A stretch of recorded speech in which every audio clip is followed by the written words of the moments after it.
The problem is God. The Kabbalah doesn't believe in God, right? Not the way most people think God is. Wait, say that again? The Kabbalah Doesn't believe in God.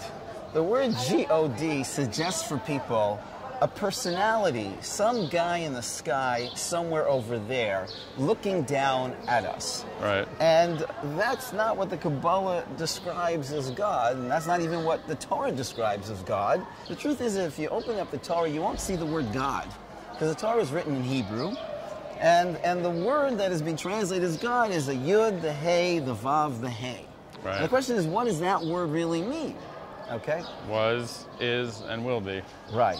But it also means Havaya, which means existence.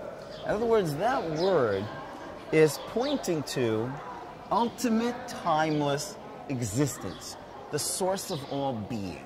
Where's the practical application for that? The mistake that people make is they think that the goal is to be spiritual, right? Right. And it's not, right? Everybody says that. Right. They think the goal is to be spiritual. Yeah.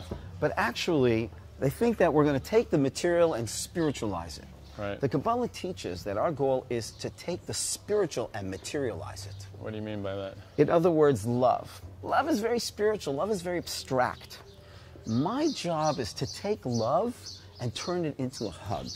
I just brought this abstract love into the world with a hug. Kindness. But isn't love a feeling? Love is more than a feeling. It's also a feeling. That would be it becoming more concretized. Love is an abstract energy, power, okay? The question is, how does love become manifest in this world, okay? And it becomes manifest in the world through a thought, that I think positive things about you, a feeling that I start to feel inside myself, and then action where I really do something that brings that abstract power of love right here, right now. The Kabbalah teaches that, so to speak, God yearns to be present in this world. Most people think that the goal is, how do I get out of this world and come to some higher world, right? And actually Judaism, Kabbalah is claiming or communicating that no, that's not the goal. The goal isn't how do I get out of this world and come closer to some God in the next world. But the goal is, how do I bring God from the abstract realm and bring God into this world? In other words, we're like plugged in Exactly. to the divine source, but in that cord, The divine self. The divine self, but in that our cords, there's a lot of blockages. That's like and we want it to flow. That's right. Better. I'll give you an example. So my question would be, how do you remove those blockages? Great. Love it. Okay. The Arizal, one of the greatest Kabbalists of our history, had a way of diagnosing people in terms of their illnesses. What he would do, he would ask the person that came for help to visualize the divine name, right? The Yud, you're familiar with Hebrew, right? Yes. Right, the Yud, the Hey, the Vav, and the Hey. Okay? He'd have them close their eyes, all right? Should I And do just it? simply, go ahead, you can do it. You can take off your shades, right? You can do it. You know, you just close your eyes and you visualize the Yud, the Hey, the Vav, the Hey, okay? And then he would ask, and I'll ask you, what color are the letters? Are there any color? You see a color? Light. Light. Okay. White, did you say, or light? Light. Light. And what color is the background? Darker than the light. Right. But are they any more than a color, or they're just brighter and less brighter? Brighter and less brighter. Okay. Are there any letters that you're having a hard time visualizing? The last letter. The last letter. Okay. Are there any parts of letters that you're having a hard time visualizing? The first Yud and the Hey I see completely. Then the Vav and the Hey go in and out. Oy, oy, oy. I'm just joking. Okay. I have a lot of blockages.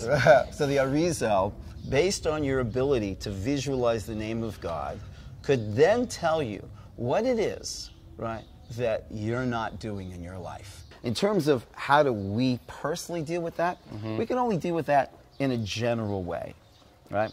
And that general way is getting in touch with what is it that you're having the most challenges in terms of ethical and in terms of spiritual awakening. For instance, our sages teach us that, you know, there's something called the Yetzer Hara, the inclination, the evil inclination. The mistake is that people think it's an evil inclination when it's not evil. It's just an inclination that encourages you to do evil, but in itself it's not evil. It's just creating the opportunity to make choices. Right. But whatever it is that inclination most addresses, that's what you need to be working on. In other words, if you have a person and they're really struggling with kindness, that means they came into this world to reveal kindness. What divine attribute, going back to what good are you, it's what you're the worst at. But right. Spiritually, morally, not in terms of like, hey, I'd like to work on my humor, maybe I should be funnier. It's kind of counterintuitive because you think of what your positive traits are the ones that are here helping the world. But you're saying it's just the opposite. No. Your positive traits are important, okay? Your positive traits is what you're going to do for the world. Your negative trait is what you have to do for yourself, which in turn is going to help the world, okay? So in other words, if I've been given the ability to speak publicly, so that's something I could do to help the world. But that doesn't mean that that's the essence of my personal fixing. My personal fixing, and the greatest contribution I will bring to the world, is when I can work on the very areas that I'm most challenged in morally and spiritually.